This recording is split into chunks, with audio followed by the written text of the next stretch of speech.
યશોદા. યશોદા એટલે શું? યશોદદાતી ઇતિ યશોદા. જે કામ બધુંય પોતે કરે અને એને હંમેશા એવો ભાવ હોય કે આ કામનો જસ મને ન મળે, આ કામનો જસ બીજાને કેમ મળે, બીજાને યશ અપાવવાની જેની વૃત્તિ હોય ને એને એવી બુદ્ધિને યશોદા કહેવાય. સજ્જનો, જેને યશ જોતો હોય એની પેલી લાયકાત એ છે કે યશ મેળવવાની કોઈ દી આશા ન રાખવી. ઘણા લોકોને એવી બહુ ટેવ હોય છે, અમે કામ બહુ કરીએ પણ અમારી કોઈ કદર નથી કરતું. ઘણા લોકો આ ઘરની અંદર છે ને શાંતિ રાખવી હોય ને તો કોણ, મેં ગઈકાલે પણ કહ્યું હતું, આપણે આપણી ફરજ સમજવી. ઘરની અંદર સંયુક્ત કુટુંબમાં રહેતા હો તો એકાબીજા ઘરની અંદર શું થાય ખબર?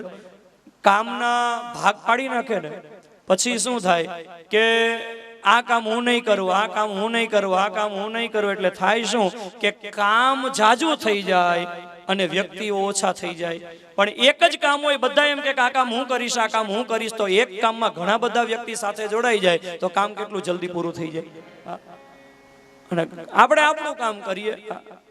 ઘણા ધોખા કરતા હોય કે અમારા જેઠાણી કઈ કામ જ નથી કરતા, આખો દી બેઠા રહે થાય મમરાન કોથળા જેવા, અને ઉપાડવા વાળા કહે વજનદાર બહુ છે, એ કામ નો કરે કઈ નહીં. આપણે કામ કરીએ તો આપણે હારા રહેશું, આપણું શરીર સ્વાસ્થ્ય સારું રહેશે, આપણે બીમાર ઓછા પડશું, મહેનત કરશું તો આખો દિવસમાં એકાદ વખત તો પરિશ્રમ થાય, પરસેવો વળે એવું કામ કરવું જોઈએ. અને કામવાળા રાખીએ બહુ સારી વસ્તુ છે, ભગવાને સંપત્તિ આપી હોય તો રખાય નહીં, નાય નથી, પણ ઘરનું કામ છે ને જાતે કરવાનો પ્રયત્ન કરવો. શું કામ ખબર છે? ઘણી વખત આપણે ઘર કામ માટે થઈને બીજા કામવાળા લોકો રાખીએ ને તો એનાથી મોટામાં મોટી નુકસાની એ થાય કે આપણી પોતાની કામ કરવાની કુશળતા સાવ નાબૂદ થઈ જાય. આપણી જે કામ કરવાની પોતાની કુશળતા હોય એ વહી જાય, એના કરતા આપણે આપણા હાથે કામ કરીએ. અને કામ કરતી વખતે ક્યારેય એવી આશા ન રાખે કે બીજા મને જસ આપે. ભગવાન તો જોવે છે ને, મારું કામ છે, મારી ફરજ પૂરી કરવા, બીજા કદર કરે કે ન કરે તો શું થઈ ગયું? નહીતર ઘણા લોકો છે ને જસ ખાટવાનું બહુ ટેવ હોય, કામ બીજા બધું કરે ને પછી જ ખાટવાનો વારો આવે ને ત્યારે આગળ ઉભા હોય કે આ બધું હા અમે ન હોત ને તો ખબર પડી જાય. હવે તું હું તારા જેવા તો કેટલાય આવીને વૈયા ગયા, કોઈના વગર કાંઈ અધૂરું રહેતું નથી. આપણે ન હોત તો ખબર પડત. યશ બીજાને આપવાની વૃત્તિ હોય એવી બુદ્ધિ એને જશોદા કહેવાય. અને આ જસ આપવાની જે વૃત્તિ છે જશોદા છે. અને આવી જ્યારે બુદ્ધિ બને અને જીવ જ્યારે નંદ બને ત્યારે એને ત્યાં કૃષ્ણ રૂપી પરમાનંદનું પ્રગટીકરણ થઈ જાય. અને પછી એક વખત કૃષ્ણ આવી ગયા પછી જો નંદ કંસને મળવા જાય તો પૂતના આક્રમણ કરી જાય. કંસ એટલે વિષયો અને પૂતના એટલે વાસના. ભગવાને વાસનાનો ક્ષય કર્યો છે. ત્યારબાદ શ્રી સુખદેવજી મહારાજ ભગવાનની સકટ ભંજન લીલાનું વર્ણન કરે છે. એક વખત ઠાકોરજી જ્યારે 3.5 મહિનાના થયા ને ત્યારે બહિર નિષ્ક્રમણ સંસ્કાર કરવાના હતા. બહિર નિષ્ક્રમણ સંસ્કાર એટલે બાળકને પહેલી વખત ઘરથી બહાર લઈ જવાનો વિધિ. જો આપણા શાસ્ત્રોમાં બાળકને પહેલી વખત ઘરથી બહાર લઈ જવાનું હોય ને તો એમાંય વિધિ છે. શાસ્ત્રની એવી આજ્ઞા છે કે 3.5 મહિનાનું બાળક ન થાય ને ત્યાં સુધી એને ઘરથી બહાર ન લઈ જવાય. નિયમ છે. હવે તો 1-1.5 મહિનાનું થાય ત્યાં ટોકીઝમાં લઈ જાય છે. આ તો નિયમ છે. એનું શું કામ ખબર છે? એમાં વિજ્ઞાન છે. શું વિજ્ઞાન છે? ડોક્ટરો પણ કહે છે 3.5-4 મહિના સુધી બાળકને વગર કારણે બહુ બહાર નહીં લઈ જવાનું. શું કામ? નાના મોટા જીવાણુઓ હોય, એ વાયરસ છે, એ બાળકના શરીર ઉપર અસર કરી જાય. કારણ કે એ વખતે બાળકની પ્રતિકારાત્મક શક્તિ સાવ ઓછી હોય અને જો બાળકને બહાર લઈ જવામાં આવે તો એ નાના મોટા જીવજંતુઓ બાળકના શરીરને રોગ કરી જાય. એટલા માટે બાળકને બહાર નથી લઈ જવાનું.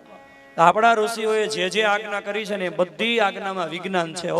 એ કોઈ કપોલ કલ્પિત વાતો નથી, એ કોઈ અંધશ્રદ્ધા નથી. આપણા શાસ્ત્રોએ જે આજ્ઞા કરી છે ને એ આજ્ઞાને સ્વીકારવી જોઈએ. આ ઘણા ઉટપટાંગ લોકો કહે છે કે બધા વેદિયા વેડા છે, એવું કાંઈ ન કરવાનું હોય. હકીકતની અંદર વાત ખોટી છે.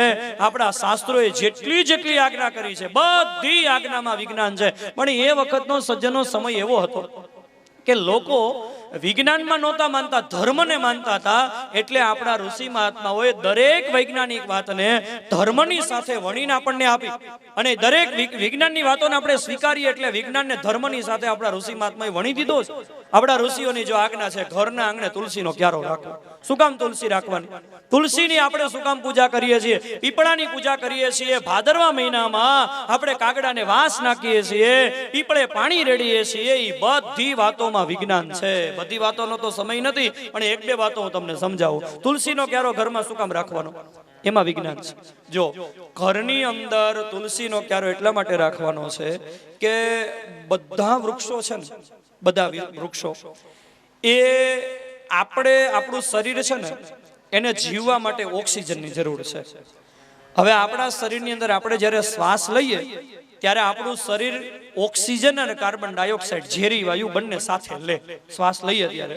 હવે આપણા શરીરમાં ભગવાને એક એવું નાનું એવું મશીન મૂક્યું છે કે આપણે જ્યારે શ્વાસ લઈએ ત્યારે કાર્બન ડાયોક્સાઇડ અને ઓક્સિજન સાથે આવે. ઉચ્છ્વાસ લઈએ, પાછો શ્વાસ છોડીએ ત્યારે કાર્બન ડાયોક્સાઇડ શરીર છોડી દે અને પાછો ઓક્સિજન લઈ લે. આ શરીરની પ્રક્રિયા છે. હવે ઝાડવાની પ્રક્રિયા ઊંધી છે. એક ઓક્સિજન છોડે છે અને કાર્બન ડાયોક્સાઇડ લે છે. પણ સૂર્ય અસ્ત પામે એટલે વૃક્ષોની પ્રક્રિયા આપણા જેવી થઈ જાય. વૃક્ષો કાર્બન ડાયોક્સાઇડ છોડવા માંડે અને રાત્રે વૃક્ષો ઓક્સિજન લેવા માંડે. એટલા માટે આપણા વડીલો શું કે રાત્રિ દરમિયાન વૃક્ષની નીચે સુવાય નહીં, કારણ કે રાત્રે ઝાડવું કાર્બન ડાયોક્સાઇડ છોડતું હોય.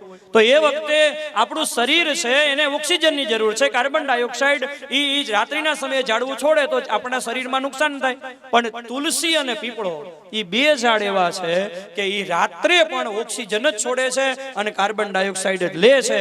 એટલા માટે આપણે તુલસી અને પીપળાને મહત્વ આપીને એને પૂજીએ છીએ. અને તુલસી જેવો તો બીજી મોટા મોટી ઔષધિ કઈ?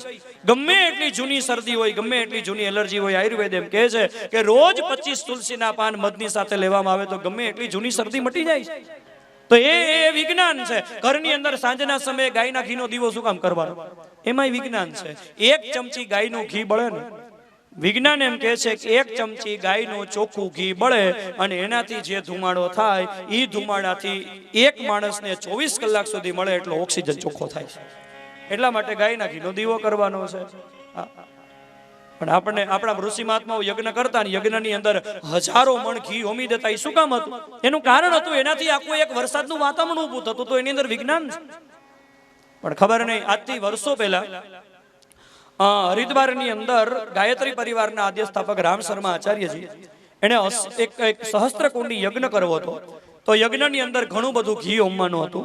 તો સરકારની મંજૂરી માંગી. તો એ વખતની સરકારે રામ શર્મા આચાર્યને વિરોધ કર્યો કે ભાઈ તમે આટલું બધું ગાયનું ઘી છે એ અગ્નિમાં હોમી દો, એના કરતા ગરીબોના ઝૂંપડામાં આપો તો કેટલા બધા ગરીબોનું પોષણ થાય. હવે આ સમાજની અંદર છે ને ઘણા એવા ઉટપટાંગ લોકો છે ને કે જ્યાં ધર્મની વાતો આવે ત્યાં એને ગરીબો બહુ સાંભળે છે. જો આ કથા બ્રાહ્મણ તરીકે જાહેરમાં હું હવે કથાની અંદર આખું એક અભિયાન ઉપાડ્યું છે. તમને કહી દઉં કે ગરીબોની સેવા કરવી જરૂરી છે, એની ના નથી. આપણે ગરીબોના ઝૂંપડામાં જઈએ, એ લોકોના દુઃખ પૂછીએ, એને આપણે સેવા કરીએ, એની ના નથી. પણ ધર્મનો વિરોધ કરીને નહીં. મંદિરો બનતા હોય ને તો શું કે આટલા મોટા મંદિરો બનાવવાની શું જરૂર છે? એના કરતા ગરીબોને જમાડો. તે 31 ડિસેમ્બરે કરોડો રૂપિયાનો દારૂ પીવાય છે, એમાંથી ગરીબોને જમાડો ને એમાંથી ગરીબોને ઝૂંપડા બાંધો ને. આ દેશના કેટલાય લાખો યુવાનો કરોડો રૂપિયાના ગુટકા અને તમાકુ ખાઈ જાય છે, એ પૈસા બચાવીને એમાંથી ગરીબોના ઝૂંપડા બાંધો ને તમને મંદિર અરે વાંધો હું મંદિરનો વિરોધ કરે. કોઈ જગ્યાએ યજ્ઞ થતા હોય તો કે આવા યજ્ઞ કરવાની શું જરૂર છે? ગરીબોને જમાડો. અને પાછા હવે વોટ્સઅપ એ તો એવી હદ કરી નાખી છે. એવા હવારમાં જ્યાં આપણે મોબાઈલ ખોલીએ ત્યાં એવા મેસેજ આવે કે જાણે એમ લાગે કે મેસેજ મોકલનારા સંન્યાસી મહાપુરુષ નો હોય. અને ગીતામાં આમ કીધું છે, હકીકતમાં ગીતામાં એવું કઈ કીધું જ ન હોય. હાવ ખોટા પ્રચારો. અને જેવા નજીક આવે કે અન્નકૂટ સાતમ આઠમ ઉપર કઈ અન્નકૂટ કરવાની જરૂર નહીં, એના કરતા ગરીબોને જમાડજો. એ સાતમ આઠમ ઉપર જુગાર રમવાનું છોડી અને એમાંથી ગરીબોને જમાડજો. ઠાકોરજીનો અન્નકૂટ થાય તમને વાંધો હું? મને એ નથી સમજાતું કે તમે ધર્મનો વિરોધ શું કામ કરો? આપણા હિન્દુ શાસ્ત્રની અંદર ઋષિ મહાત્માઓએ મંદિરો બનાવવાની આજ્ઞા કરી છે, યજ્ઞ કરવાની આજ્ઞા કરી છે, આવી કથાઓ કરવાની આજ્ઞા કરી છે. એનો વિરોધ આપણે શું કામ કરીએ છીએ? અને યાદ રાખજો, અત્યારે વર્તમાન સમયમાં સ્થિતિ એ થઈ ગઈ છે, હિન્દુ ધર્મના દુશ્મનો વિધર્મીઓ કરતા હિન્દુઓના દુશ્મનો હિન્દુ થઈ બેઠા છે. અને આપણા ઋષિ મહાત્માઓની થયેલી આજ્ઞાઓને અંધશ્રદ્ધા માને છે કે આ બધી અંધશ્રદ્ધાઓ છે, આ વેદ્યાપણું છે. નહીં, એક એક વાતોની અંદર વિજ્ઞાન છે. ગાયનું ઘી અગ્નિની અંદર હોમાવું જોઈએ, ચોખ્ખું ગાયનું ઘી અગ્નિમાં હોમાય, એનાથી વાતાવરણ બને છે. દરેક વાતમાં વિજ્ઞાન છે. ગોબર અને ગૌમૂત્ર વગર આપણું ધાર્મિક કાર્ય થાય નહીં, કારણ કે ગાયનું ગોબર અને ગૌમૂત્ર એ બેક્ટેરિયાને મારવાનું મોટામાં મોટું ટોનિક છે. સત્યનારાયણની કથા હોય તો બ્રાહ્મણ તમને આસોપાલવનું તોરણ બાંધવાનું કહે છે. આસોપાલવનું તોરણ બાંધવું એમાંય વિજ્ઞાન છે. શું કામ? ઘરની અંદર પ્રસંગ હોય ને ત્યારે ઘણા બધા લોકો ભેગા થાય. હવે ઝાઝા લોકો ભેગા થાય ને એટલે ઓક્સિજનની વધારે જરૂરિયાત ઊભી થાય, અને વિજ્ઞાન એમ કહે છે કે આસોપાલવ એક એવું ઝાડ છે કે જેના પાન તોડી લીધા પછી પણ એમાંથી 8 કલાક સુધી ઓક્સિજન નીકળ્યા કરે છે. એટલા માટે ઝાઝા બધા આસોપાલવના પાન બાંધવામાં આવે, ઘરમાં ઓક્સિજનનું પ્રમાણ પૂરતું બની રહે. આ દરેક વાતોમાં વિજ્ઞાન છે, અને એ વૈજ્ઞાનિક વાતોને આપણે સ્વીકારવી જોઈએ. શાસ્ત્ર આજ્ઞા કરે છે 3.5 મહિના સુધી બાળકને ઘરથી બહાર ન લઈ જવાય, અને જો લઈ જઈએ તો બાળકને રોગ થાય. તો બાલ મુકુંદ જ્યારે 3.5 મહિનાના થયા એ વખતે એને પહેલી વખત બહાર લઈ જવાનો વિધિ કરવાનો હતો. એટલે નંદ બાબાએ બહિર નિષ્ક્રમણ સંસ્કારનો એક મોટો ઉત્સવ સમયો કરવો હતો. બધા જ ગોકુળવાસીઓને નંદ બાબાએ નિમંત્રણ આપી દીધું કે આવતીકાલે અમારા કનૈયાના બહિર નિષ્ક્રમણ સંસ્કાર છે, એટલે કોઈએ ઘરે રસોઈ બનાવવાની નથી, અને બધાએ અમારે ત્યાં ભોજન કરવાનું છે. એ જે ભોજનનું નિમંત્રણ મળ્યું ને, તો ગોવાળો કરતા ગોપીઓ બહુ રાજી થઈ કે હારું ઘરે રાંધવાની કડાકૂટ મટી, ત્યાં ભગવાનના દર્શન થશે અને ભોજન મળશે. બહુ સારી વસ્તુ છે. કથાની અંદર જેટલા મહેમાનો સાંભળવા વાળા બધા આવે, શ્રોતાઓ, એને ઋષિતુલ્ય સમજી અને સાંજે કે બપોરે ભોજનની વ્યવસ્થા હોય ને, એ બહુ સારું છે. અન્નદાન થવું જોઈએ કથાની અંદર. ગોપીઓ બહુ રાજી થઈ ગઈ, ખારું આપણે ઘરે રાંધવાનું નહીં, કથા સાંભળવાની મળે, અને જેવી કથા પૂરી થાય તરત થાળી તૈયાર. બહુ સારી વ્યવસ્થા કહેવાય, જરૂરી છે. તો ગોપી બધી રાજી થઈ. સવારમાં ગોવાળો ગોપીઓ બધા આવ્યા. નંદ બાબાના આંગણામાં સરસ મજાની બધી રસોઈ બનવા માંડી. દિવ્ય રસોઈઓ બની. ગોવાળો રસોઈ બનાવતા હતા. નંદ યશોદાજી લાલાના બહિર નિષ્ક્રમણ સંસ્કાર કરવાના હતા, એટલે કનૈયાને લઈ આવ્યા નંદાલયના આંગણામાં. સાંડિલ્ય મુનિના વડપણ નીચે બ્રાહ્મણો દ્વારા સુંદર આયુષ્ય વૃદ્ધિના વેદ મંત્રો ભણાતા હતા. એ વખતે બ્રાહ્મણો વેદ મંત્રો ભણતા હતા. નંદ યશોદાજી બાલ મુકુંદ ઉપર દૂધનો અભિષેક કરતા હતા. ગોવાળો બધા રસોઈ બનાવતા હતા, બ્રાહ્મણો વેદ મંત્ર ભણતા હતા. તો નંદ યશોદા બાલ મુકુંદ ઉપર દૂધનો અભિષેક કરતા હતા. તો એ વખતે ગોપીઓ બધા શું કરતા હતા?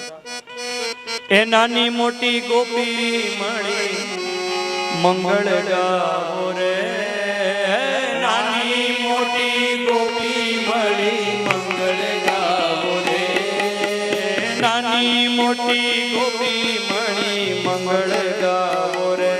હાલો, નાની મોટી ગોપી મળી મંગળ ગાવો રે. લાલાને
જબલું પહેરાવી કંદોરો બાંધો, પીળું જબલું પહેરાવી કંદોરો બાંધો, પીળું જબલું પહેરાવી કંદોરો બાંધો, પીળું જબલું પહેરાવી કંદોરો બાંધો. એ પડે નહીં જોજો મારા વાલાને વાંધો, પડે નહીં જોજો મારા વાલાને વાંધો. એ રોઈ પડે તો લાલો, રોઈ પડે તો તાલી પાડી જાઓ, રોઈ પડે તો તાલી પાડી જાઓ, રોઈ પડે તો તાલી પાડી જાઓ, રોઈ પડે તો તાલી પાડી જાઓ. લાલાને લાડ લડાવો, લાડ લડાવો, લાલાને લાડ લડાવો.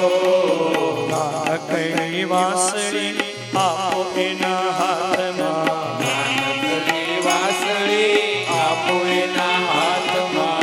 વહાલ કરો વાલાને તેડીને માથમાં, કરો વાલાને તેડીને બાથમાં. એ મસ્તક ચૂમીને હો મસ્તક ચૂમીને એને સ્નેહ નવડાવો, મસ્તક ચૂમીને એને સ્નેહ લવડાવો.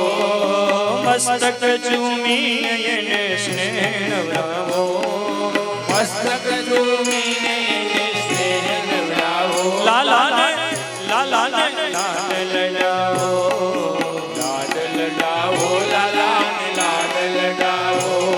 એ નાની મોટી ટોપી મળી, નાની મોટી ટોપી મળી, મંગળ ગાવો રે, નાની મોટી ટોપી મળી, મંગળ ગાઓ રે. લાલાને લાડ લડાવો, લાડ લડાવો, લાલાને લાડ લડાવો.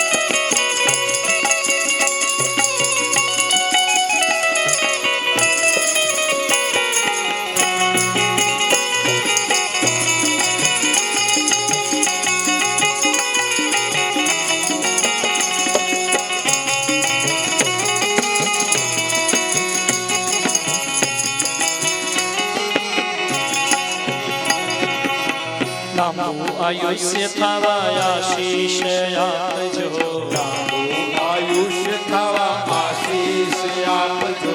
એ લાંબુ આયુષ્ય થવા આશીષ આપજો, લાંબુ આયુષ્ય થવા આશીષ આપજો. એ માંગુ પ્રભુની પાસે દુઃખ એના કાપજો, પ્રભુની પાસે દુઃખ એના કાપજો. એ લાલાને ગોરી ગોરી ગાય બતાવો, લાલાને ગોરી ગોરી ગાય બતાવો. લાલાને ગોરી ગોરી ગાય બતાવો, લાલાને ગોરી ગોરી ગાય બતાવો. લાલાને લાલાને લાડ લડાવો, લાડ લડાવો, લાલાને લાડ લડાવો. લાડ લડાવો, લાલાને લાડ લડાવો, લાડ લડાવો, લાલાને લાડ લડાવો. જલેબીને લાડુ રસીલા, જલેબીને લાડુ રસીલા. એ માખણ મિશ્રીને માલપુઆ મજાના, માખણ મિશ્રીને માલપુઆ મજાના. એ મોહન વરને મોહન વરને માન ભોગ ધરાવો, મોહન વરને માન ભોગ ધરાવો. મોહન વરને માન ભોગ ધરાવો, મોહન વરને માન ભોગ ધરાવો. લાલાને લાડ લડાવો, લાડ લડાવો, લાલાને લાડ લડાવો. મુના જળમાં કેસર ઘોડે સ્નાન કરાવો, શ્યામ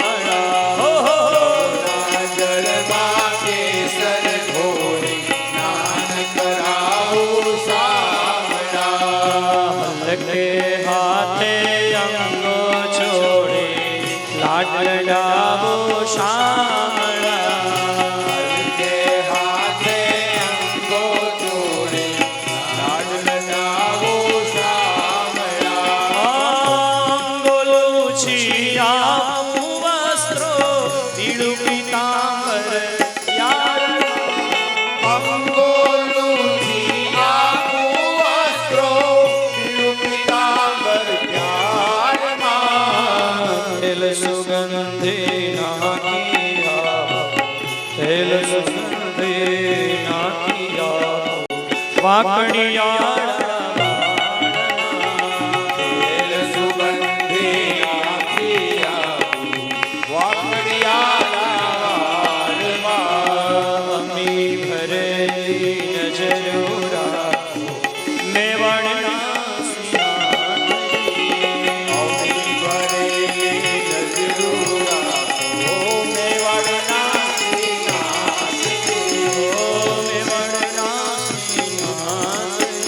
ઓ મેવાડના શ્રીનાથજી શ્રી બાલકૃષ્ણલાલ કી જય.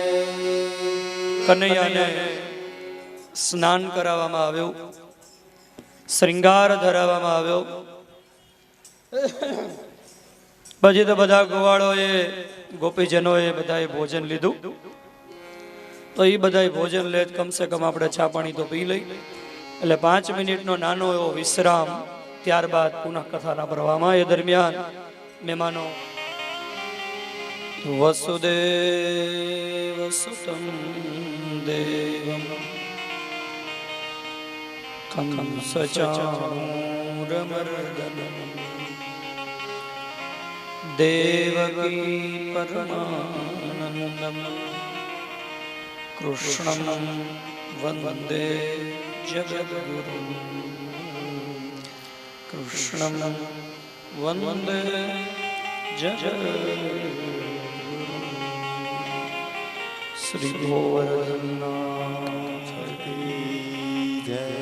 શ્રી પુરાણ પુરુષોત્તમ ભગવાન કી જય.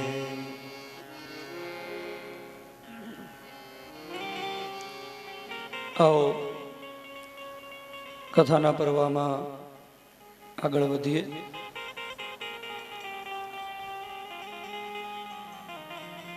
કથાની અંદર ઉપસ્થિત શ્રી રામદેવજીના પરમ ઉપાસક કાળુ બાપુ, એમનું વ્યાસપીઠેથી હૃદયપૂર્વક અભિવાદન. ખૂબ આનંદની વાત છે, રોજ રોજ આપણને સંતો મહાપુરુષોના દર્શન થતા રહે છે.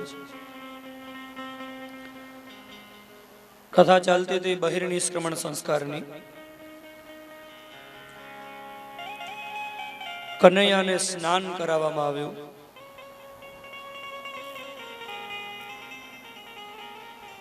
સ્નાન કરીને પછી બાલમુકુંદને યશોદા મૈયાએ પોઢાડી દીધા. શરીર વિજ્ઞાનનો એવો નિયમ છે કે બહુ નાહીએ ને તો બહુ ભૂખ લાગે, અને બહુ ભૂખ લાગે તો બહુ ખાઈએ, અને બહુ ખાઈએ તો પછી બહુ ઊંઘ આવે.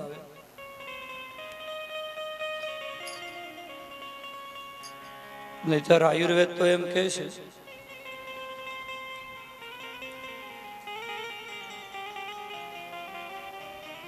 કે તમે જમવા બેસો તો જમતા જમતા 50% હોજરી અન્નથી ભરાય, 25% પ્રવાહીથી, સાથે દૂધ હોય, છાશ હોય, એવું કઈ સાથે હોય તો 25% પ્રવાહી. જમતા જમતા 25% હોજરી એટલે 5 કોળિયા ભૂખ્યું રહેવું જોઈએ. અને 25% હોજરી એટલા માટે ખાલી રાખવાની કે શ્વાસ લેવાની શરીરમાં જગ્યા રહે. અને પછી વધારે પડતું જમી લઈએ ને એટલે પછી શ્વાસ લેવાની જગ્યા ન રહે ને પછી ઓહવાય.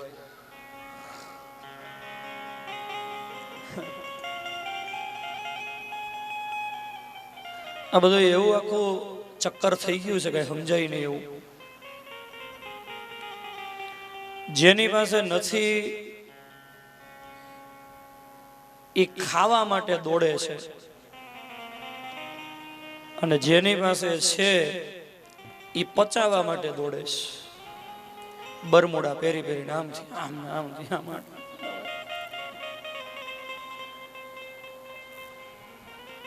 જે ખાંડની ગુણી ખરીદી શકે છે એ ઉપાડી નથી શકતો, અને જે ખાંડની બોરી આખી ઉપાડી શકે છે એ પાછો ખરીદી નથી શકતો.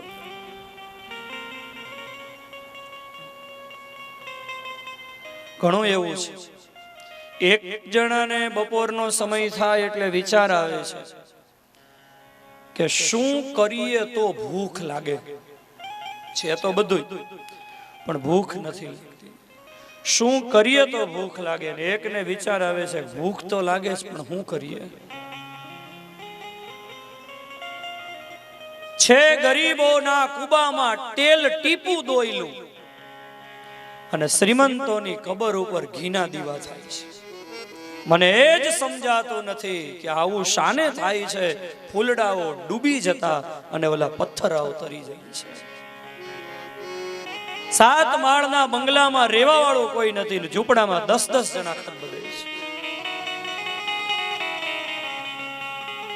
એવું બધું છે. જેની પાસે છે એ પચાવવા દોડે છે, જેની પાસે નથી એ ખાવા દોડે છે. આવું ઘણું છે.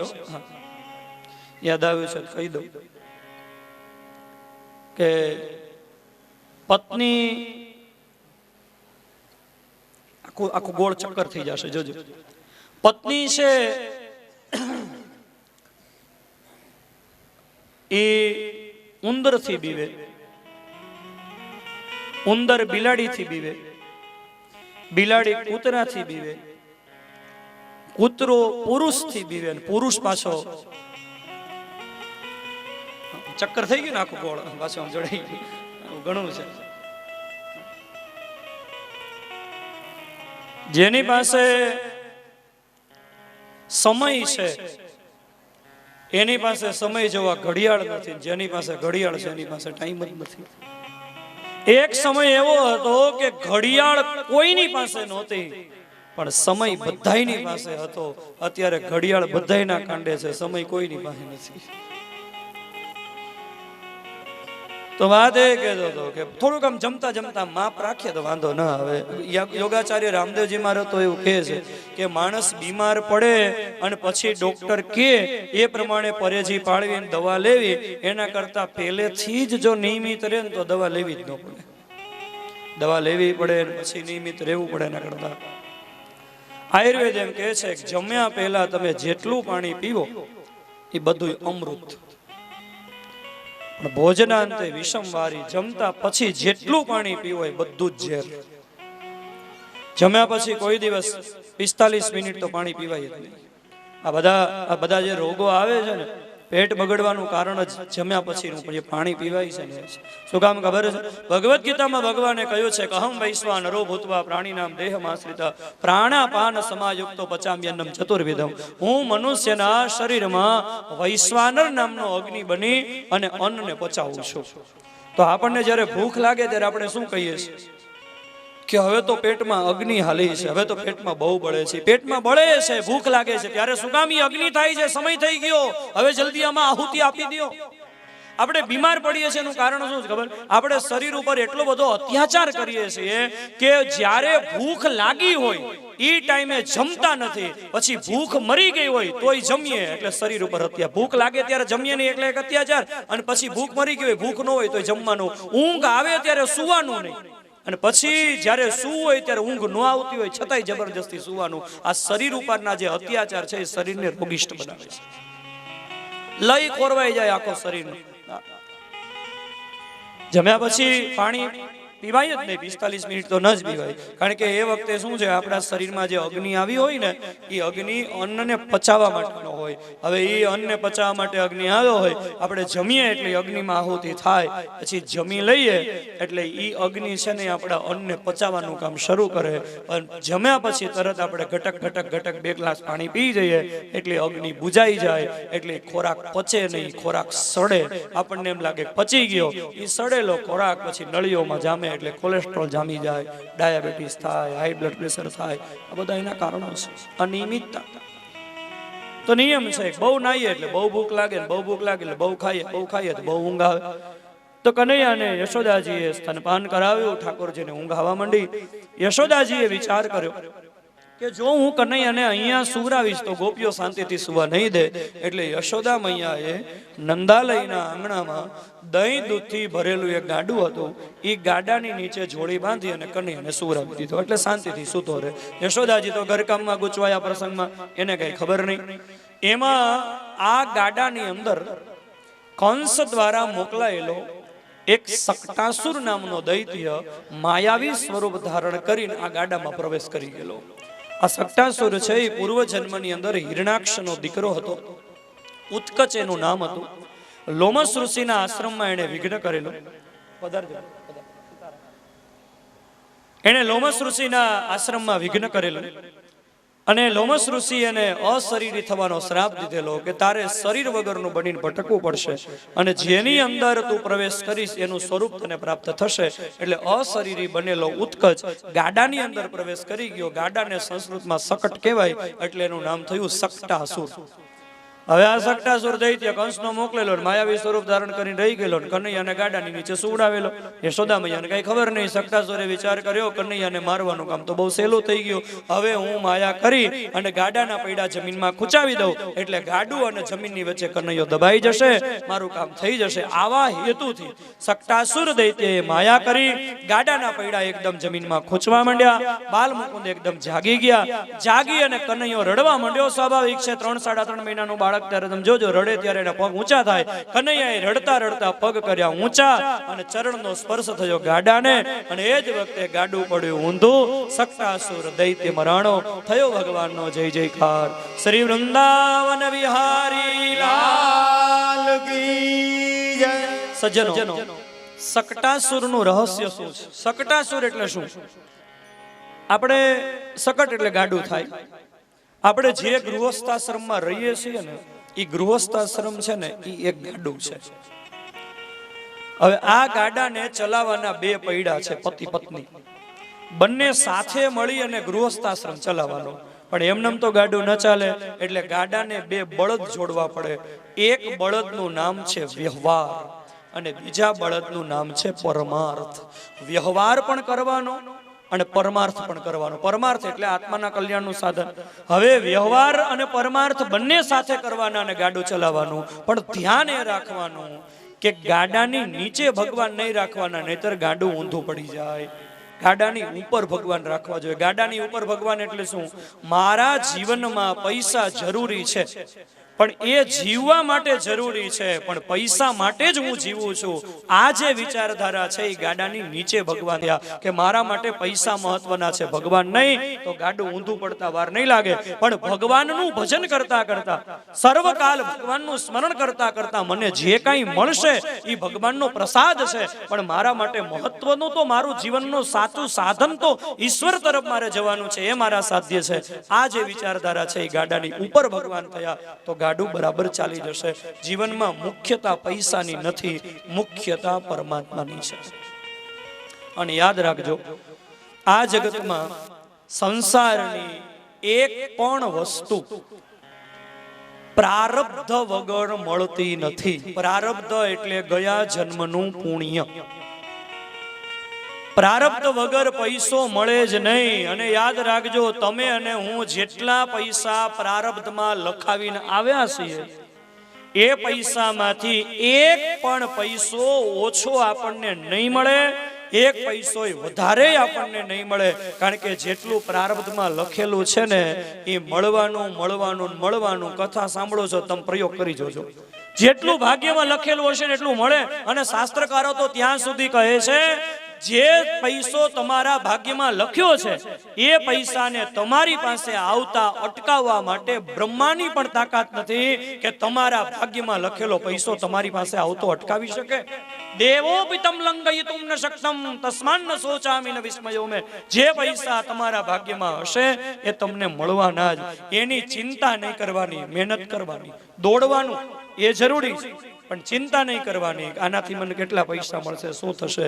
એટલા માટે ભગવાન ભગવદ્ ગીતામાં કહે છે કર્મણ્યેવ અધિકારસ્તે મા ફલેષુ કદાચન મા કર્મ ફલ હેતુર્ભૂ માતે સંકોચસુ કર્મણી. તારે કર્મ નથી કરવાનું એમ નહીં, કર્મ કરવાનું છે પણ ફળની આશા રાખીને નહીં. કર્મ કરવું એ મારું કર્તવ્ય છે.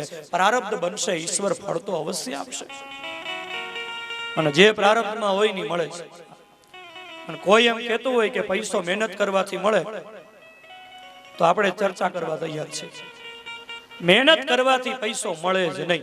આ બહુ જવાબદારી પૂર્વક વ્યાસપીઠેથી એમ ન બોલે, બહુ વિચારીને કહું છું. મહેનત કરવાથી પૈસો ન મળે, પૈસો ભાગ્યથી મળે.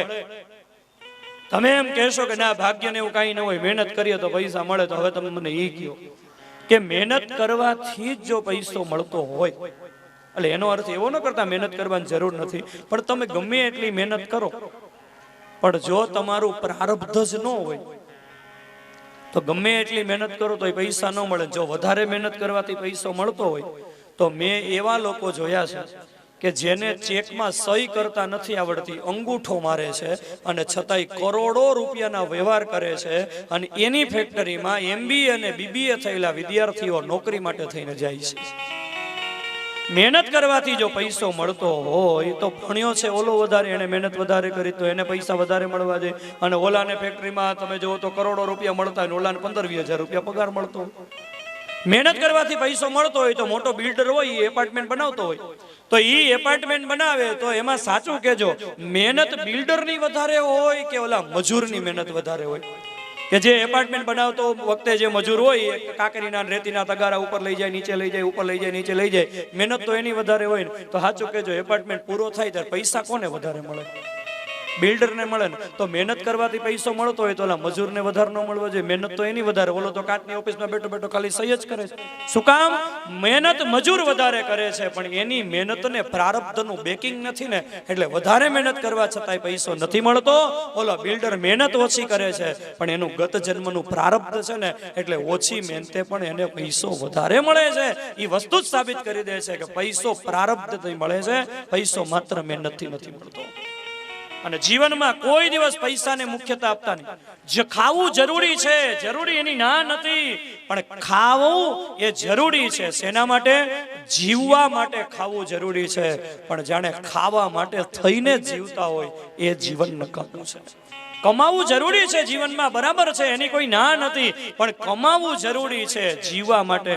પણ કમાવા માટે થઈને જીવતા હોય ગમે તે રસ્તે, પછી ભલે નીતિનો હોય તોય ભલે અને અનીતિનો હોય તોય ભલે, ગમે એમ પૈસા ભેગા કરો, એ વસ્તુ એક વખત આપણી સામે એ વસ્તુને ભોગવવી પડશે.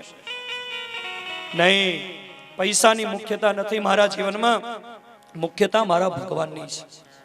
અને એક વસ્તુ યાદ રાખજો, જે દિવસે તમે ભગવાનને મહત્વના માનવા માંડો ને, પ્રયોગ કરી લેજો, જે દિવસે તમે ભગવાનને મહત્વના માનવા માંડો ને તે દિવસે ભગવાનમાં મન લગાડવું ન પડે, હાથે હાથે મન લાગી જાય. અને જે દિવસે તમને મન ભગવાનમાં લગાડવા માટે પ્રયત્ન કરવો પડતો હોય ને, ધ્યાન કરવું પડતું હોય ને કે ભગવાનમાં મન લગાડવા ધ્યાન કરો, સમજી લેવું તમને ભગવાન મહત્વના લાગતા નથી. કારણ કે જે વસ્તુ મહત્વની લાગે ને એમાં મન લગાડવાનો પ્રયત્ન જ ન કરવો પડે. ઘણા લોકો મને ફરિયાદ કરતા હોય, મહારાજ અમે માળા કરવા બેસીએ છીએ ને તો મારું મન માળામાં નથી લાગતું. તો હું એવા લોકોને પ્રશ્ન કરું, પૈસા ગણવા બેઠા હોય ત્યારે કેમ થાય? સાચું કહેજો, પૈસા ગણવામાં કોઈ એવી ફરિયાદ ન કરી કે અમે 2,000 ની નોટો ગણી છે ને તો મારું મન નથી લાગતું. બને કોઈ દિવસ? પૈસા ગણવામાં ક્યાંય મન જાય? શું કામ નથી જાતું? કારણ કે તમે એને મહત્વના માનો. જેટલા પૈસા મહત્વના લાગે છે એટલા જ મારા પ્રભુ તમને મહત્વના લાગવા મળશે. તે દિવસે મન લગાડવું નહીં પડે, હાથે હાથે મન લાગી જશે. એ જ સકટ બંજનની લીલાનું રહસ્ય. ગાડાની નીચે ભગવાન રાખે તો આ ગૃહસ્થાશ્રમનું ગાડું ઊંધું પડી જાય. મહત્વના મારા માટે ભગવાન છે. સકટાસુર દૈત્ય મરાયો, યશોદાજી આવ્યા, જોયું, પાછા બાલ મુકુંદને સ્નાન કરાવ્યો. સકટાસુર આવ્યો પછી તો તૃણાવર્ત નામનો દૈત્ય વંટોળિયાના રૂપમાં આવ્યો. ભગવાને તૃણાવર્ત દૈત્યને માર્યો. ત્યારબાદ જૃંભણ લીલા કરી ગર્ગાચાર્ય નામના મુનિ બાલમુકુંદનો નામકરણ સંસ્કાર કરવા માટે આવ્યા. રોહિણી જે નંદબાબાના આંગણામાં રહે છે, વસુદેવજીના પત્ની, એના પુત્ર મોટા છે. એ મોટા પુત્રનું નામ બલરામ રાખવામાં આવ્યું અને યશોદાનંદન એનું નામ પાડતા ગર્ગાચાર્યએ કહ્યું કે યુગે યુગે અવતાર ધારણ કરે છે. આ બાળકનો વર્ણ શ્યામ છે. શ્યામ વર્ણને સંસ્કૃતમાં કૃષ્ણ કહેવાય, એટલે યશોદાનંદનનું નામ હું કૃષ્ણ એવું રાખું છું. બોલો કૃષ્ણ કનૈયા લાલ કી જય. બલરામ અને કૃષ્ણ એવા બે નામ થયા. ત્યાર પછી તો બંને ભાઈઓ ચાલતા શીખ્યા, બોલતા શીખ્યા, દોડતા શીખ્યા. એટલે હવે ગોકુળની બજારમાં રમવા માટે ભગવાન આવે છે. એમાં રમતા રમતા એક વખત ગોવાળોની સાથે રમત રમતા હતા. એમાં ગોવાળોની વચ્ચે એક મધુમંગલ નામનો ગોવાળો, બિચારો શરીરે સાવ દુબળો. મધુમંગલને ભગવાને કહ્યું, અલ્યા મધુમંગલ, આ સાવ દુબળો છો, જાડો થા, કઈક ખાતો હતો. મધુમંગલ કે ખાઉં છું ને. કનૈયો કે શું ખાશો? મધુમંગલ કે બેઠો બેઠો બગાહા ખાઉં છું. એ કનૈયાએ કહ્યું, બગાહા ખાધે જાડા નો થવાય, માખણ ખાતો જા. હા લાલા, માખણ તને ખાવાનું મળે, અમને માખણ ખાવાનું ક્યાં મળે છે? ભગવાને કહ્યું, કેમ? ગોવાળોએ કહ્યું, અમારે તો માખણ આપી દેવું પડે છે. કોને? કંસને. ભગવાને કહ્યું, કંસને? કંસને માખણ ખાવું હોય તો રાખે એ ગાયો, આપણા ઘરની ગાયો, અને આપણે મહેનત કરી અને આપણા ઘરનું માખણ એ બીજા ખાય, એ થોડું ચલાવી લેવામાં આવે? આપણા ઘરની ગાયો અને કંસને માખણ ખાવું હોય તો રાખે એ ગાયો, આ ચલાવી લેવામાં ના આવે. આજથી માખણને મથુરા જવાનું બંધ. હું તમને બધાને માખણ ખવડાવીશ. ગોવાળોએ કહ્યું, લાલા પણ એમ અમને માખણ ખાવાનું નહીં મળે. તો ભગવાને કહ્યું, હું તમને માખણ ખવડાવીશ. કઈ રીતે?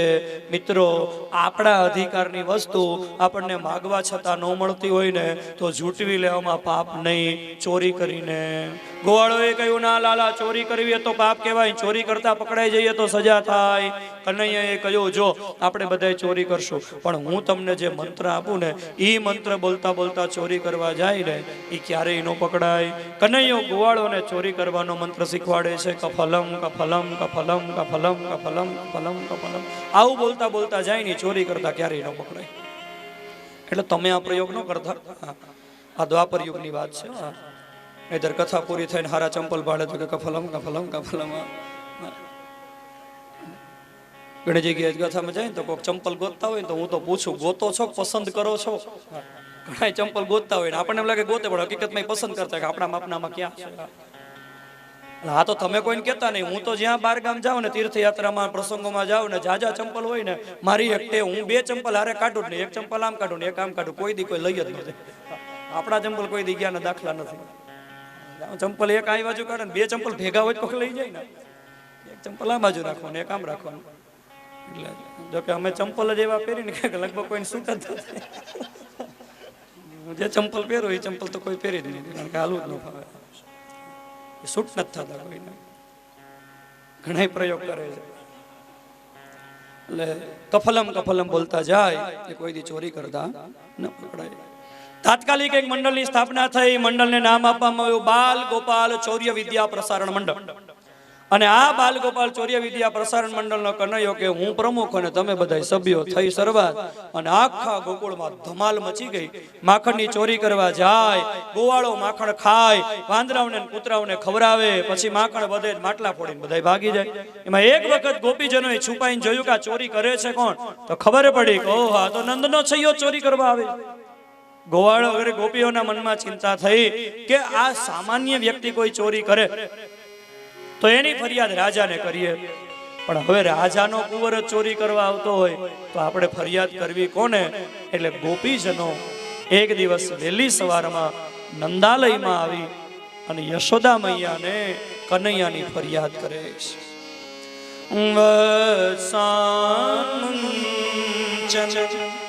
ક્વચિદસયે ક્રોશ સંજાતહાસ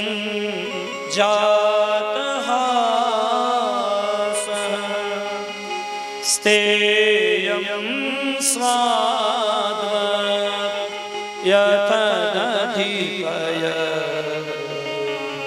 કલ્પિતે સ્તેયોગે મરકાન ભોક્ષ્યન વિભજતિ સચે નાતિ ભાંડમ વિનતિ દ્રવ્યાલાભે સગૃહ પૂરિતો યાત્યુપક્રોશ્યતો કાંતો યાત્યુપક્રોશ્યતો. ગોપીઓએ આવી યશોદાજીને કહ્યું, માં આ તમારો કનૈયો અમારે ઘેર આવે છે, ગાયોના વાછરડાઓ છોડી મૂકે છે, વત્સાન મુંચન. યશોદાજીએ કહ્યું, અરે ગોપીઓ, તમે તો એમ કહેતા હતા કે અમે કનૈયાની ફરિયાદ લઈને આવ્યા છીએ, આ તો તમે મારા લાલાના વખાણ કરો છો, એ તો સારું કહેવાય ને. ઈ વાછરડા છોડતો હોય તો તમારે વાછરડા છોડવાને, કામમાં તમને મદદ કરે. એક ગોપીએ કહ્યું, માં ગાય દોવાનો સમય થયો હોય ત્યારે વાછરડું છોડે તો કઈ પ્રશ્ન જ નથી, પણ હજી ગાય દોવાનો સમય ન થયો હોય એ પેલા વાછરડું છોડી મૂકે, વાછરડું બધું દૂધ પી જાય, ગાય દોવા બેસીએ, દૂધ કોઈ હાથ લાગે નહીં. અરે યશોદાજીએ કહ્યું, હે ગોપીજનો, કનૈયો રોજ આવું કરે છે? ગોપીઓએ કહ્યું, ના, ક્વચિત ક્વચિત ક્યારેક ક્યારેક આવું કરે છે. યશોદાજી કે તમારા લાલાને પગાર આપો છો કે સમયસર વાછરડું છોડવા આવે? નાનું બાળક છે, ક્યારેક ભૂલથી વાછરડું છોડી મૂકે. હવે એમાં મારા લાલો ક્યારેક ભૂલ કરી દેતો હોય ને અસમયે વાછરડું છોડી મૂકે તો આમાં ફરિયાદ કરવાની હોય? પેલી ફરિયાદ યશોદાજીએ રિજેક્ટ કરી. માનો સ્વભાવ છે. માં યશોદા હોય તોય ભલે, કોઈ પણ નહીં, માતા હોય ને માનો સ્વભાવ છે. એને બાળક પોતાનું એટલું વાલું હોય કે બાળકની ફરિયાદ માં માને નહીં. તમે જોજો, માનો સ્વભાવ છે પોતાના બાળકને બીજો કોઈ કઈ કે તો ઈ માંથી સહન ન થાય, પણ પોતે બે ધબા મારી. બાળક નાતો ન હોય તો એને બેઠા, પણ પોતાના છોકરાને બીજું કોઈ કઈ કે તો ગમે નહીં. આ નિયમ છે. નિશાળમાં છોકરા બહુ તોફાન કરતા હોય તો સાહેબ છોકરાની મમ્મીને બોલાવીને એમ કે બેન, જો તમારો છોકરો તોફાની બહુ છે, તમે એને સમજાવી દેજો, નહીતર અમે એને સજા કરશું. એટલે બેન શું કે, સાહેબ મારો છોકરો બહુ તોફાન કરતો હોય ને તો તમે મારા છોકરાને ન મારતા, એની બાજુમાં જે છોકરો બેઠો હોય ને એને તમે એક થપાટ મારજો, એટલે મારો છોકરો સમજી જશે કે તોફાન ન કરાય. એટલે તારા છગન મગન હોનાના ગામના બધા ગારાના. હા, ઘણી વખત જોઈ ઘરની અંદર કોઈ જીવજંતુ નીકળે, નાક કે વીછી કે એવું કઈ જીવજંતુ નીકળવું હોય ને તો માનો સ્વભાવ પોતાના છોકરાનો હાથ પકડી રાખે ને પાડોશી છોકરાને કે જાતો જરાક જોતો ને હું તો તારા છોકરાને જવા દે. માનો સ્વભાવ છે, એ માનો પ્રેમ છે બાળક ઉપર. યશોદાજીએ કહ્યું, આવી ફરિયાદ કરતા નહીં કોઈ દિવસ. એક ગોપી આવીને કહ્યું, માં વાછરડા છોડી મૂકે એ તો કદાચ અમે સહન કરી લઈએ, પણ અમારે ઘેર આવી અમારા બાળકો સૂતા હોય, અમને એમ થાય કે બાળક સૂતું છે, જાગશે પછી ઘરનું કામ થશે નહીં, દોડી દોડીને અમે ઘરકામ કરતા હોય, તમારો કનૈયો આવે અમારા બાળકને ચીટિયા ભરી ભરીને જગાડે, બાળક રડવા માંડે, અમારે કઈ ઘરનું કામ થાય નહીં. યશોદાજીએ કહ્યું, લે બરાબર છે, મારો કનૈયો એવું જ કરે. એનું કારણ છે ગોપીજનો, મેં મારા કન્યાને શીખવાડ્યું છે, જે નિત્ય સૂર્યોદય પહેલા જાગે ને એનો જ ભાગ્યોદય થાય. અને મારો કનૈયો તમારા છોકરાઓને વેલા ઉઠવાની ટેવ પાડે છે. આપણા કામ માટે કઈ છોકરાઓ ન બગાડાય, છોકરાઓને તો વેલા ઉઠવાની ટેવ પડાય. એક ગોપીએ કહ્યું, માં વાછરડું છોડી મૂકે એ સહન કરી લઈએ, છોકરાઓને રડાવે એ સહન કરી લઈએ, પણ તારો કનૈયો સ્તેયમ ચોર થઈ ગયો છે, અમારા ઘરમાં આવી અને માખણની ચોરી કરી જાય છે. યશોદાજીએ કહ્યું, ગોપીજનો, તમે મારા કન્યાને ચોર કહો છો? મારા ઘરની અંદર ક્યાં માખણની તાણ છે? નાનું બાળક છે, મન ભાળે ત્યાં જાય, એને ચોરી કરી કહેવાય. યશોદાજી ગયા ઘરમાં, માખણનું છલકતું માટલું લઈને ગોપીઓની વચ્ચે મૂકીને કહ્યું, તમારે ઘેરથી 2 લોંદા માખણ ખાઈ ગયો હોય તો આમાંથી 4 લોંદા માખણ લઈ જાઓ, બાકી ખબરદાર મારા કન્યાને કોઈ દિવસ ચોર કીધો છે. અત્યારથી ચોર કહીને મારા કન્યાને બદનામ કરી દેશો. કાલ સવારે મારા કન્યાના લગ્ન કરવા છે, કોઈ છોકરી નહીં આપે કે નંદ બાબાનો કનૈયો તો ચોર થઈ ગયો છે. એક ગોપીએ કહ્યું, માં તારો કનૈયો કદાચ અમારે ઘેર આવીને 2 લોંદા માખણ ખાઈ જાય તો એમાં અમે થોડા ગરીબ થઈ જવાના છે, તો શું કામ ફરિયાદ કરો? યશોદાજી ને ગોપીઓ કે માં એકલો નથી આવતો, આખા ગામના છોકરાઓને ભેગા લઈને આવે છે, યશોદાજીએ કહ્યું, લે તે આવે જ ને, મેં મારા કનૈયાને શીખવાડ્યું છે એકલા એકલા ખાય એને, હા એકલા ખવાય નહીં. મેં મારા કનૈયાને શીખવાડ્યું છે એકલા ન ખવાય. અને એ આપણા છોકરાઓ છે ને ગોપીઓ, આપણા ઘરનું માખણ આપણા છોકરાઓને કામ ન લાગે તો કોને કામ લાગે? આવી ફરિયાદ કરવાની હોય? યશોદાજી અને ગોપીજનો કે માં પોતે માખણ ખાય, ચાલો ચલાવી લઈએ, છોકરાઓને ખવડાવે ત્યાં સુધી તો વાંધો નહીં, પણ મરકાન ભોક્ષ્યાન વાંદરાઓને કૂતરાઓને માખણ ખવડાવે. યશોદાજી કે વારી જાવ મારા લાલા ઉપર, ખવડાવે જ, ઈ ખવડાવશે જ, ખવડાવવાનો જ, કારણ કે મારા કનૈયાને જીવ માત્ર ઉપર દયા છે. ઈ એટલો દયાવાન છે, પોતે માખણ ખાતો હોય અને વાંદરું કૂતરું સામે મોઢું વકાસીને ઊભું રહે ને, ઈ મારા લાલાથી જોવાય નહીં. એટલે કદાચ માખણ ખાતા ખાતા બે લોંદા વાંદરાઓને કૂતરાઓને ખવડાવતો હશે, આમાં ફરિયાદ કરવાની હોય? ગોપીઓએ કહ્યું, માં પોતે માખણ ખાય, છોકરાઓને ખવડાવે, વાંદરાઓને કૂતરાઓને ખવડાવે ત્યાં સુધી તો વાંધો નહીં, પણ ભાંડમ વિનતી મોંઘા ભાવના માખણના માટલા ફોડી નાખે છે. યશોદાજી કે હવે બરાબર, માખણ ખવાય પણ માટલા થોડા ફોડાય. પણ ગોપીઓ, ઈ તો નાના છોકરાઓ છે, તમે મોટા છો, તમારે સમજવું જોઈએ ને. તમે માખણના માટલા અંધારામાં સંતાડીને રાખો તો કનૈયાને માટલું મળે જ નહીં, માટલું મળે તો ફોડે ને. એક ગોપી કે માં, જેને ઘેર ચોરી થતી હોય ને એને બધી ચિંતા હોય. અમે માખણના માટલા ઘરમાં અંધારામાં સંતાડી રાખીએ છીએ, તો તારો કનૈયો આવે તે એને ગળામાં ઓલો પદ્મરાગ મણી પહેરાવ્યો છે ને, જ્યાં જાય ને અજવાળું થઈ જાય છે, માખણનું માટલું લઈને ભાગી જાય છે. યશોદાજી કે તો પછી ગોપીઓ, તમને એટલી ખબર નથી પડતી કે અંધારામાં માટલું મૂકો ને જો કનૈયો લઈ જતો હોય તો પછી તમારે માખણના માટલાને ઊંચે સિક્કામાં લટકાવવું જોઈએ. એક ગોપી કે ઈ કરી જોયું, માખણના માટલા અમે સિક્કામાં લટકાવ્યા તો તારો કનૈયો આવ્યો એકલો તો હોય નહીં, એના હાથમાં લાકડી હોય, લાકડી મારે, માટલું ફૂટે, માખણના લોંદા પડે, મોઢા વકાસી વકાસીને બધા ઉભા રહે, માખણ ખાઈ ખાઈ બધા ભાગી જાય. અચ્છા યશોદાજી કે ગોપીઓ, તો પછી એક કામ કરો, તો કનૈયાના હાથમાં લાકડી હોય તો કનૈયાની લાકડી ન પહોંચે એટલું ઊંચે મોભારે માટલું લટકાવતા હો તો? એક ગોપીએ કહ્યું, એ કરી જોયું, અમે માખણના માટલા ઊંચે મોભારે લટકાવ્યા તોય લઈ જાય. કેમ? 4-5 ગોવાળો સાથે મળીને, 4-5 ગોવાળો સાથે મળીને, 4-5 ગોવાળો સાથે મળીને, 4-5 ગોવાળો સાથે મળીને, એકબીજાને કાંધે ચડીને, એકબીજાને કાંધે ચડીને, એકબીજાને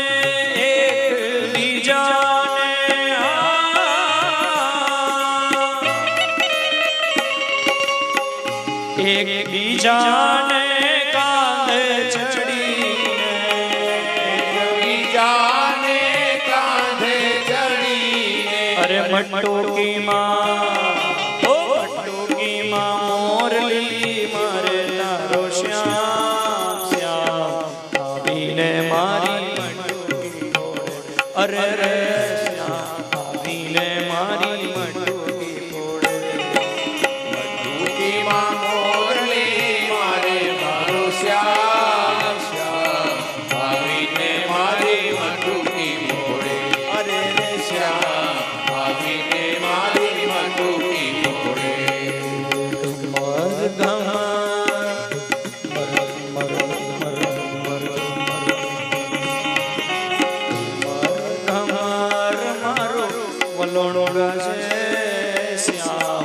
આવીને મારી મટુકી ફોડે. અરે રે શ્યામ આવીને મારી મટુકી ફોડે. માં એકલો ન હોય, 5 ગોવાળ ઉભા રે, એના ઉપર 3 ગોવાળ ઉભા રે, એના ઉપર કનૈયો ઉભો રે અને માખણનું માટલું લઈને વયો જાય છે.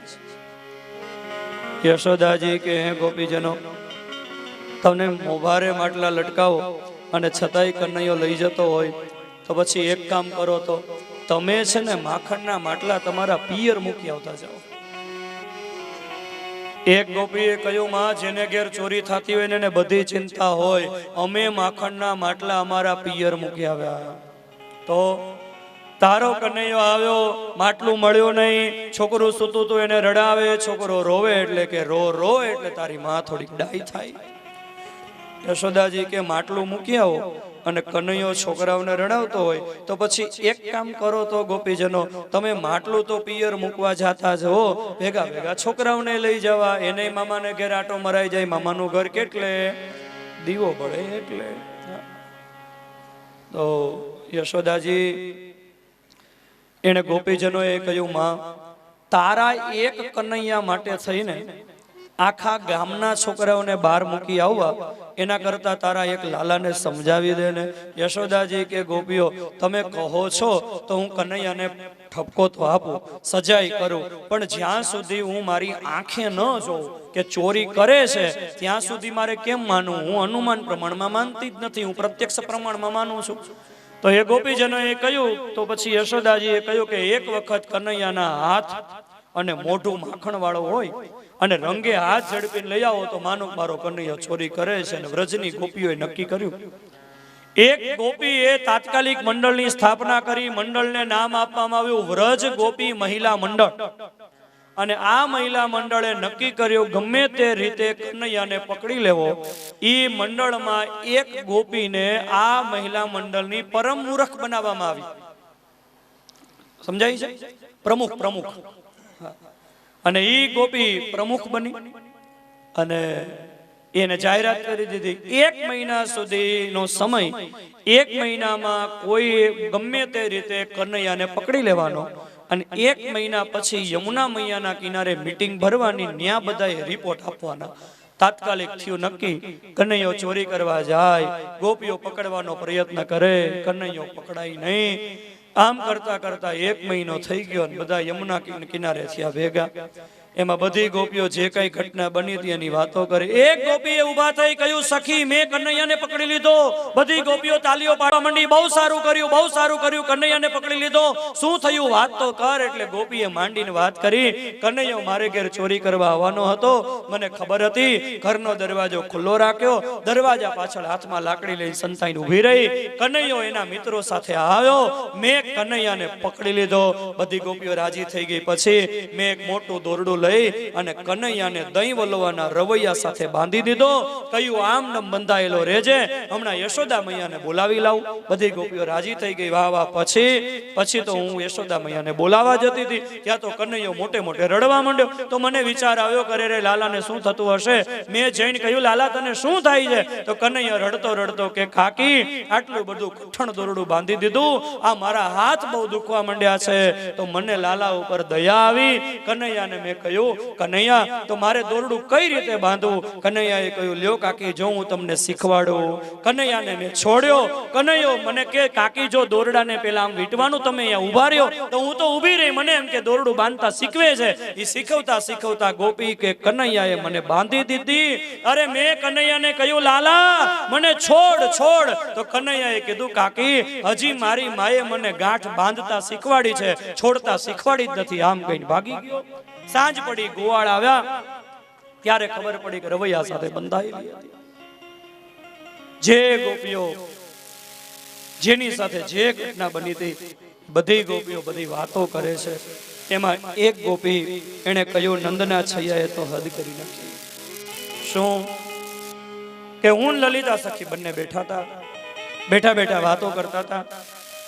પછી તો સાંજ પડી ગઈ. કહ્યું હમણાં ગોવાળ ઘરે આવી જશે, રસોઈનો સમય થઈ ગયો છે, ચાલો સખી હવે કાલ મળશું હો. હું અને લલિતા સખી બંને જય શ્રી કૃષ્ણ કરીને ઊભા થયા. પણ જ્યાં ચાલવા ગયા ત્યાં સખી, હું અને લલિતા સખી બંને ધડામ દઈને પડ્યા. કેમ? અમને ખબર નહીં, અમે વાતોમાં હતા, અમને ખબર ન પડે એમ કનૈયો આવીને અમારા બેયના ચોટલા બાંધીને વયો ગયો હતો. હવે સખી એક તો ચોટલા બાંધી દીધા હતા અને એમાં અમે બે પડ્યા. એટલે એવા ચોટલા ખેંચાણા કે ગાંઠ છૂટે જ નહીં. અને જેમ છોડવાનો પ્રયત્ન કરીએ વધારે ને વધારે ગૂંચવાતું જાય. પછી તો રસોઈનો સમય થઈ ગયો. કરવો શું? લલિતા સખી રસોઈ કરવા બેઠી તો કે હું બાજુમાં બેઠી. આમ કરતા કરતા હવે ચોટલા છોડવાનો પ્રયત્ન કર્યો, પછી ચોટલા છૂટ્યા જ નહીં, એટલે મેન લલિતા સખીએ બે પોની કરાવી નાખી. આ બેનો પોની છે ને, એ હમણાંની નથી હો, કે દાડાની હાલી આવે છે આ પોની. પેલા વેલા લલિતા સખીએ પોની કરાવેલી. બ્યુટી પાર્લર વાળા બેનો હોય ને, લલિતા સખીનો ફોટો ખાસ રાખવો. બ્યુટી પાર્લરનો ધંધો એવો ધીકતો હેલો છે અત્યારે તો ખબર નહીં. આ બ્યુટી પાર્લર છે ને, એ શું છે ખબર છે? માણસને કેટલા વર્ષોની મહેનત કર્યા પછી ઘરડા થયા હોય, સમજાય છે? કેટલી મહેનત કરીને માંડ ઘરડા થયા હોય, અને ઘરડું દેખાવું ગમતું નથી. માથાના વાળ સફેદ થાય એના માટે કેટલી મહેનત કરી હોય. માથાના વાળ છાપરું ધોળું થઈ જાય એના માટે કેટલી મહેનત કરી હોય. અને એટલી મહેનત કર્યા પછી, આટલા વર્ષોની મહેનત પછી છાપરું ધોળું થાય, પાછા પીસડા મારે.